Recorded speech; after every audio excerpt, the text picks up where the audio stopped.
Assalamualaikum warahmatullahi wabarakatuh. Selamat pagi, selamat siang, selamat sore, selamat malam. Perkenalkan, kami dari kelompok 10 akan mempresentasikan hasil diskusi kami untuk melengkapi ulangan akhir semester dengan matkul keamanan jaringan, yaitu simulasi keamanan jaringan atau data dengan metode AES, Kesa Chipter, Wegener Chipter, BB84, dan kriptografi modern. Di sini kami beranggota 5 orang. Yang pertama ada Claudi Queen Pirera, yang kedua ada Faris dan Niko, yang ketiga ada Marsyanda Putri Nurulita, yang keempat ada Gloria Recita, yang kelima ada Muhammad Royan Radhi. Selamat siang, di sini saya dari kelompok 10 ingin menjelaskan yaitu kriptografi modern menggunakan PKCS 5. Jadi sebelumnya PKCS 5 itu adalah standar kriptografi berbasis kata sandi yang menerapkan fungsi pseudocode acak dan kode autentikasi pesan berbasis hash, cipher atau hash ke kata sandi masukkan bersama dengan nilai salt untuk menghasilkan sebuah kunci turunan yang dimana dapat digunakan sebagai kunci kriptografi. Oke, di sini saya menggunakan 4 teks input, yaitu yang pertama adalah plain text. Plain text ini adalah nama saya sendiri, yang dimana plain text tersebut nanti akan dienkripsi oleh AES. Kemudian ada pengirim password dan penerima password, yang dimana di sini adalah sebuah teks yang dimana nanti diubah menggunakan PCS5 dengan menggunakan padding menjadi SCI. Kemudian ada initial vector untuk EV dari kedua AES, yaitu AES enkripsi dan dekripsi. Pada kedua AES ini saya menggunakan padding mode PCS7 dan chaining mode CFB. Kemudian ada komparator dan boolean output, di mana komparator ini adalah pembanding antara plain text awal dan hasil dekripsi. Apakah hasil dan plain text awal itu sama? Jika sama, maka bersifat true. Dan boolean output ini sebagai true dan false. Kemudian di sini ada string encode setelah AES dekripsi, yang dimana dia akan mempresentasikan format ke sebuah teks. Oke. Sini saya akan memasukkan nama saya, misalkan kita ubah menjadi ini adalah pesan rahasia. Nah, sini akan saya jalankan. Nah, sini dia akan menuju ke AES dekripsi. Nanti pada pengirim password ini adalah sebuah kalimat yang nanti di padding oleh PKCS5. Di PKCS5 ini setelah di padding, dia akan membuat hash data, yaitu hash datanya sebagai berikut: C458AD 4404 B4 2D 267C 69 C1 07 1B 8F 2B dan B6. Nah, dimana ini adalah sebuah key dari AES untuk AES. Kemudian ketika sudah melakukan enkripsi, maka dihasilkan enkripsi adalah sebagai berikut, yaitu 2869 AA B1 6D dan seterusnya. Kemudian di sini adalah output dari PKCS5, yaitu C458 AD44 yang sama seperti sebelumnya. Oke, ini hasil dari enkripsi akan dimasukkan lagi ke dalam AES. Nah, di AES ini dia akan menggunakan key yang dimana sama dengan pengirim password, kemudian di padding menggunakan SCI juga. Kemudian nanti hasil hashnya itu akan dimasukkan ke dalam key AES dekripsi dan EV-nya ke AES dekripsi. Kemudian hasil dari dekripsi AES dekripsi akan diubah menjadi string encode dan dipresentasikan menjadi teks, dan hasil dari dekripsi akan ditampilkan pada text output, yaitu ini adalah pesan rahasia. Nah, jika dari pesan sebelumnya sama, berarti itu bernilai true untuk komparator dan boolean outputnya menjadi hijau. Oke, sekian, terima kasih di presentasi saya. Mohon maaf jika ada kekurangan. Sekian, terima kasih. Assalamualaikum warahmatullahi wabarakatuh. Saya Farjat Miko dengan NIM 2230 2050 3130. Sini akan menjelaskan salah satu protokol kuantum kriptografi yaitu BB84 di mana biasa dilakukan oleh Alice atau Bob. Jadi sini akan menjelaskannya. Mungkin yang ada pertama di sini saya menjelaskan itu pertama ada protokolnya itu BB84-nya, ada inisial K, lalu ada BB84 photon encoder untuk mengirimkan bit yang telah dilakukan pada inisial K akan dipolarisasi dengan BB84 dan akan dikirimkan kepada Bob. Lalu di sini Bob juga ada photon decoder. Kalau di Alice ada encoder untuk mengirimkan untuk decodernya yang akan diterima oleh Bob, dan Bob juga mempunyai BB84-nya. Di sini ada receiver key-nya atau istilahnya ya untuk menebak kunci dari Alice. Lalu ada BB84 key generator untuk menghitungnya, dan terakhir adalah text output atau inisial atau key yang bisa key yang hasil akhir dari Alice dan Bob yang bisa digunakan untuk enkripsi dan dekripsi teks yang dikirimkan oleh mereka. Langsung saja di sini kita mulai. Nah, di sini Alice mengirimkan satu bertemu dengan ini. Di sini ada pertama saya jelaskan ada vertical to horizontal photon base, diagonal photon base, polar rigid photon, dan base, dimana jika satu ketemu photon base yang ini akan menghasilkan vertikal, dan jika nol akan menemukan horizontal. Untuk diagonal gini, jika satu itu akan menjadi mereng ke atas kanan, jika nol akan mereng ke atas kanan, jika satu akan mereng ke atas ke bawah kanan. Seperti ini. Nah, di sini kan sudah seperti yang kita lihat tadi, Alice mengirim inisial K dan Bob menebak dengan K random dari Bob ini. Lalu setelah dipolaris dan mengirim foton dan Bob menebak dengan foton base-nya, maka hasilnya tuh akan diolah pada BB84 K generator.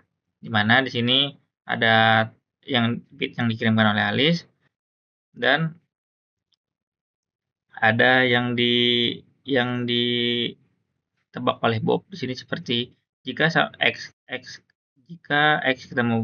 ketemu plus atau vertical to horizontal ketemu diagonal, maka tidak sesuai. Jadi dilupakan saja. Jika sama misalnya X ini, X bertemu dengan X, maka kan sama satu, berarti satunya kita ambil untuk dijadikan sebagai share key-nya nanti atau input hasil dari autentikasi ini.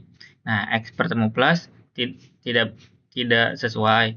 Plus bertemu plus sesuai, maka nolnya kita ambil sini, dan plus ketemu X tidak sesuai, maka dihilangkan, dan hasilnya adalah sini kita telah melihat share key-nya adalah bit 1 dan 0. Mungkin begitu saja penjelasan dari BB84-nya, dan selanjutnya akan dijelaskan oleh teman saya. Terima kasih. Baik, perkenalkan nama saya Marsyanda Putri Nurulita. Di sini saya akan menjelaskan keamanan jaringan atau data dengan metode Caesar-Jitter. Nah, dapat kita ketahui, Caesar-Jitter itu juga merupakan salah satu algoritma jitter tertua yang paling diketahui dalam pengembangan ilmu kriptografi. Caesar-Jitter merupakan salah satu jenis jitter substitusi yang membentuk jitter dengan cara melakukan penukaran karakter pada plain text menjadi tepat satu karakter pada jitter text. Pada intinya, dari algoritma ini, kriptografi adalah salah satu melakukan pergeseran terhadap semua karakter pada plain text dengan nilai pergeseran yang sama. Caesar tidak dapat menginskripsi angka. Nah, dapat kita lihat pada gambar menunjukkan alur proses enkripsi menggunakan Caesar-Jitter. Lalu di sini ada text input, di mana berisi text input yang dimasukkan oleh nama pengguna, yaitu Marsyanda, yang teks asli belum dienkripsi. Lalu di sini ada Caesar-Jitter, yaitu Marsyanda kemudian diproses dalam metode enskripsi yang menggantikan dalam huruf dengan huruf. Nah, dapat kita lihat contohnya di sini ada pergeseran 1, lalu A menjadi B menjadi C, dan seterusnya. Lalu di sini kan Marsyanda. Lalu teks outputnya yaitu M menjadi N, A menjadi B, R menjadi S, S menjadi T, H menjadi I, A menjadi B, N menjadi O, D menjadi E, dan A menjadi B. Nah, setelah proses ini, maka outputnya yaitu MB, ST, I, B, O, dan E. Jika kita mencoba pergeseran menjadi yang kedua, pergeseran ini menjadi 2, maka outputnya juga akan berubah menjadi O, C, T, U, J, C, P, P, F, dan C. Sekian presentasi dari saya akan dilanjutkan oleh teman saya. Perkenalkan, nama saya Kelly Pereira dengan NIM 2230, 2050, 3120. Di sini saya akan menjelaskan mengenai simulasi keamanan data menggunakan metode Wigner-Schiffer. Pada simulasi ini dapat kita lihat terdapat teks input, kemudian terdapat key, lalu terdapat Wigner pertama yaitu Wigner untuk mengeksekusikan teks input ini menjadi sebuah ciphertext. Untuk bagian inskripsi sendiri di sini dapat kita lihat teks inputnya di sini berisi teks cloudy yang nantinya akan dipadukan dengan posisi dari key-nya. Misalkan ketika huruf C sama dengan 2 pada tabel Wigner atau tabel alfabet, maka pasangannya dengan huruf A yaitu sama dengan 0. Maka ketika 2 ditambah dengan 0, maka hasilnya adalah 2. Itulah sebabnya kenapa pada ciphertext dihasilkan huruf C pada posisi pertama. Kemudian kita lanjut ke huruf L pada teks input. Huruf L sendiri merupakan angka 11 pada tabelnya. Sedangkan dipadukan dengan huruf B yaitu sama dengan 1. Maka ketika angka 11 ditambah dengan angka 1, maka hasilnya adalah 12. 12 sendiri pada tabel merupakan huruf dari huruf M. Maka itulah sebabnya pada posisi kedua dihasilkan huruf M. Kemudian untuk huruf ketiganya yaitu terdapat huruf A. Di sini kita lihat dipadukan dengan huruf C pada K-nya. Maka di sini huruf A sendiri merupakan angka 0, sedangkan huruf C merupakan angka 2, maka ketika 0 ditambah 2 sama dengan 2. Kemudian dihasilkanlah huruf C. Kemudian untuk huruf keempat yaitu U, pada teks input dipadukan dengan huruf D. U sendiri merupakan angka 20. Kemudian untuk D sendiri merupakan 23. Jadi 20 ditambah 23 sama dengan 23, maka pada tabel merupakan huruf X pada posisi keempatnya. Untuk posisi kelimanya pada teks input terdapat huruf D yaitu sama dengan 3. Kemudian terdapat E merupakan sama dengan 4. Maka ketika 3 ditambah 4 sama dengan 7 dihasilkanlah huruf H. Begitu pula dengan huruf Y. Pada huruf Y ini karena kita menggunakan mod 26 yaitu tidak bisa lebih dari 26 angka, maka harus kembali ke angka nolnya kembali jika lebih dari 26 atau 25. Misalkan pada huruf Y berikut, Y merupakan angka 24 pada tabel, sedangkan pasangannya adalah F, yaitu pada tabel merupakan angka 5.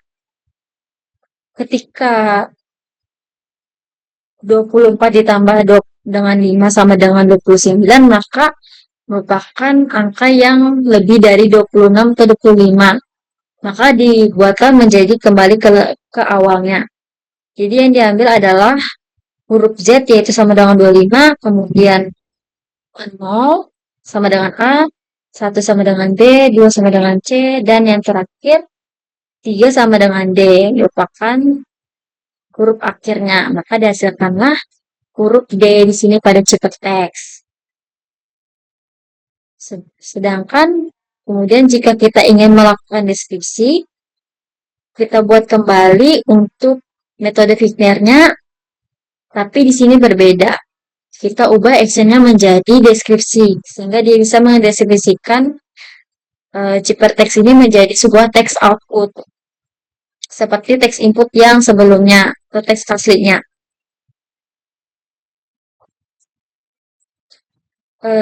Untuk pada bagian deskripsi ini, seperti sebelumnya, tapi terbalik, yaitu jika awalnya pada ciphertext C sama dengan 2, dan pasangannya adalah K, yaitu A, maka 2 dikurang dengan 0 sama dengan 2.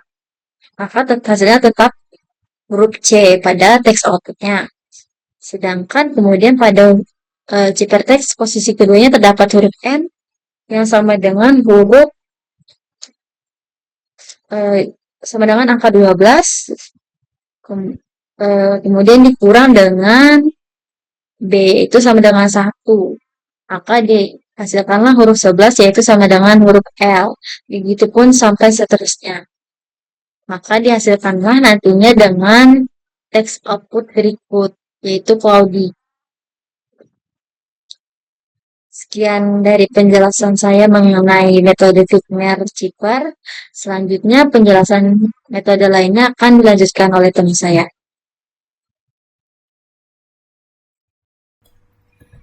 Perkenalkan, nama saya Gloria Recita dengan NIM 223030503177. Di sini saya akan mempresentasikan kriptografi klasik yaitu Skytel. Skytel adalah metode kriptografi klasik yang digunakan oleh orang Yunani kuno untuk mengenkripsi pesan. Teknik ini menggunakan batang silinder sebagai alat. Pesan ditulis pada pita atau kain yang dililitkan di sekitar batang dengan diameter tertentu. Setelah dililitkan, pesan ditulis secara berurutan di sepanjang batang untuk membaca pesan. Penerima harus memiliki batang dengan diameter yang sama untuk melilitkan pita dan mengungkapkan isi pesan aslinya.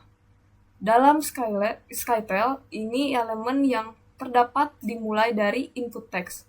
Pada input text akan saya isikan dengan tulisan Doraemon.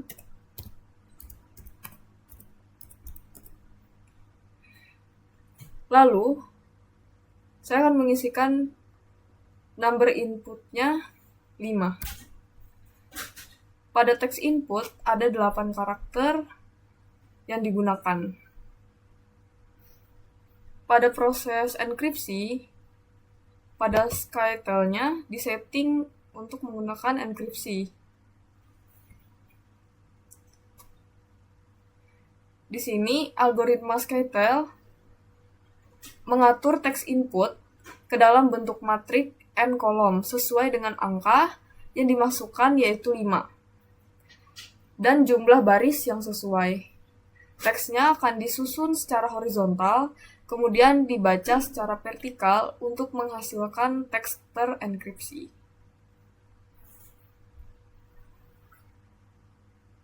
Dari contoh, saya menuliskannya di notepad secara horizontal dan kemudian dibacakan secara vertikal.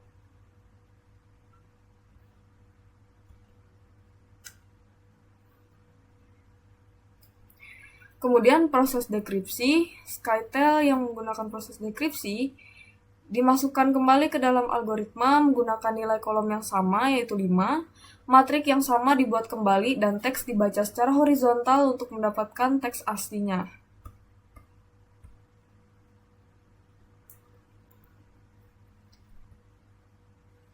Berikut adalah hasilnya ketika sudah di play. Di sini adalah bagian teks output yang dienkripsi dan bagian bawah ada teks output yang didekripsi. Penjelasan prinsip Skytel. Skytel merupakan salah satu metode kriptografi klasik yang sederhana. Prinsip utamanya adalah menyusun pesan dalam bentuk matriks sesuai jumlah kolom tertentu dan membacanya dengan urutan yang berbeda untuk menghasilkan pesan terenkripsi. Proses ini bergantung pada kunci berupa jumlah kolom. Sekian presentasi dari saya, selanjutnya akan dilanjutkan oleh teman saya. Sekian presentasi dari kelompok kami. Mohon maaf jika ada salah kata dari pembahasan kami. Terima kasih.